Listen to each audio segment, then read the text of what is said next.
And I explained that 10 years ago in this book. Some of you may have already read the book. No. You already have the book at home, but you didn't get the time to read it as yet.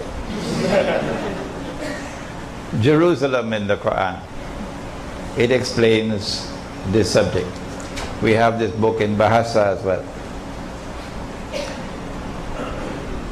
In order for him to establish his rule over the world from holy Israel, from Jerusalem, here's what he'll have to do.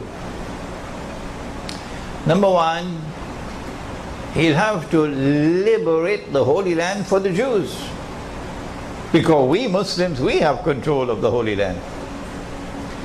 He already did that in 1917. Number two, he'll have to bring the Jews back to the Holy Land to reclaim it as their own. 2,000 years after Allah had expelled them from the Holy Land and cut them up into bits and pieces and scattered them all over the world. وَقَطَعْنَاهُمْ فِي الْأَرْضِ أُمَمٍ. He's already done that. The Jews are back in the Holy Land and they've reclaimed it as their own, while we were drinking Teh Tarik, eating roti canai. Number three, he will have to restore a state of Israel in the Holy Land. These are all logical deductions, so don't ask me where's the hadith. Please, these are logical deductions. He will have to restore a state of Israel in the Holy Land and get the Jews to believe that this is holy Israel, when in fact it would not. It would be an impostor. And number four, which is about to occur, it's around the corner. Number four, he will have to cause that that state of Israel to become the ruling state in the world, succeeding the United States and succeeding Britain, which had preceded the United States. That is about to occur. We are now located on the brink of a series of wars which will culminate with what the Prophet called Al-Malhama, the Great War.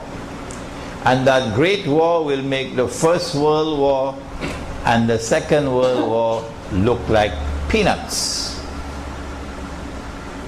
Because it's going to be nuclear war. And most of mankind are going to die. Only few will survive.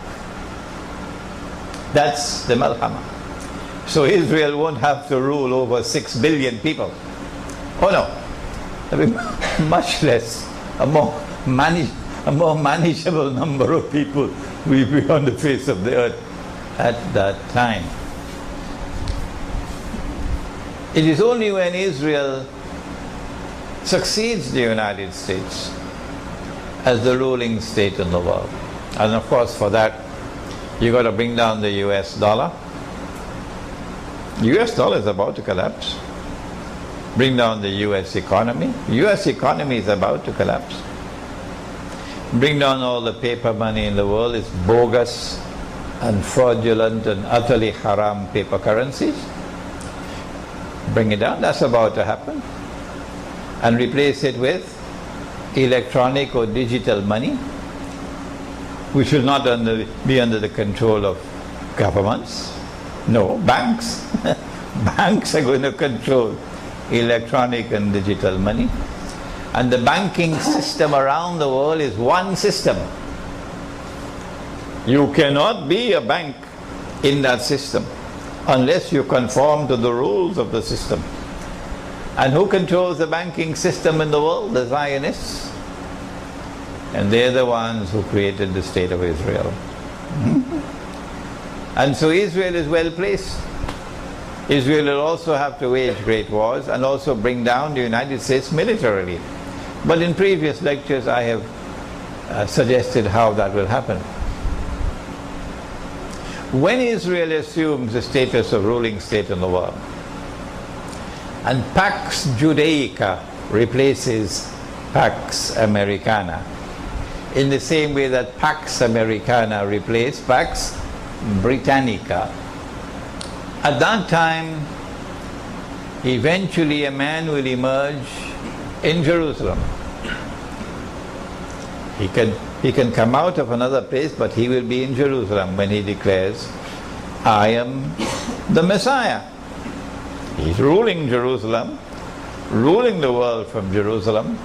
And Prophet Muhammad ﷺ described him to us. He said he'll be a young man. He will be a Jew, a young man, powerfully built, with curly hair. And now we know the curls is at the side of the hair. The Orthodox Jews wear their curls at the side of the hair.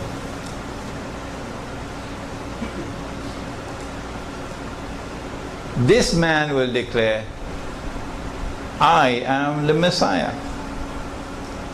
And when the Jews accept him as the Messiah, he will rub his hands and say, mission accomplished.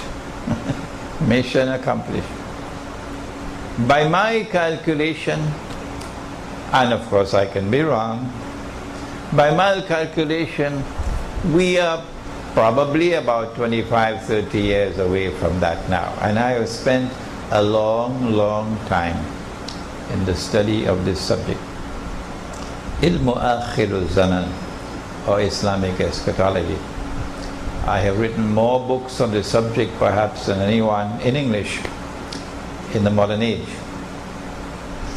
So we are probably about 25-30 years away from that moment when Dajjal will declare, I am the Messiah. They will accept him as the Messiah, but we will know, no, he is not the Messiah. He is the man that Prophet Muhammad ﷺ told us about. He is Dajjal, the false Messiah.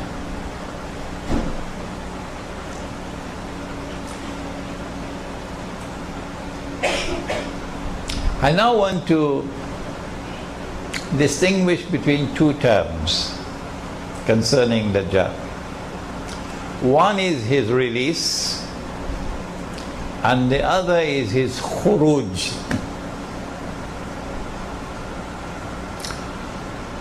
Nabi Muhammad ﷺ is in Medina,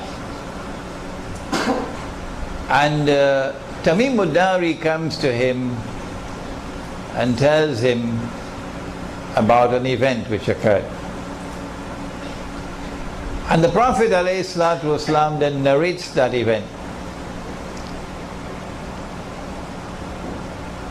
And so we have the story from the lips of the Prophet ﷺ. When I analyze it, I come to the conclusion, this is my opinion, and let me give a warning, do not ever accept my opinion unless you are convinced that it is correct.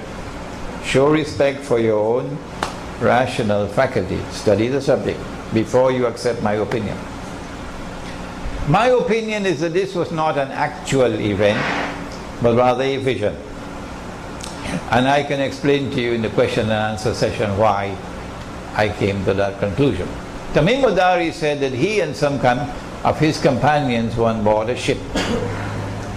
And a storm came and blew the ship for a whole month until they came to an island.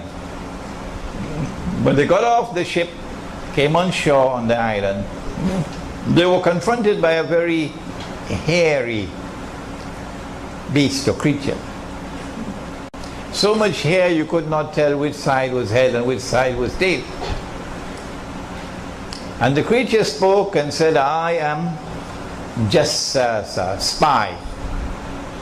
In Surah Surah Al-Hujurat, wala tajassasu, do not spy. So this is an island located about a month's journey by sea from the Arab world. This is an island which has expertise in spying and espionage. I don't think Singapore qualifies as yet. Hold on. And then Jassasa said to them, there's someone waiting for you over there at that monastery which is lying in ruins. And so in this island, religion is going to crumble. Crumble. It'll eventually be an island of atheists. So they hurried to the monastery, which was lying in ruins. And there they saw this man in chains. His hands were chained.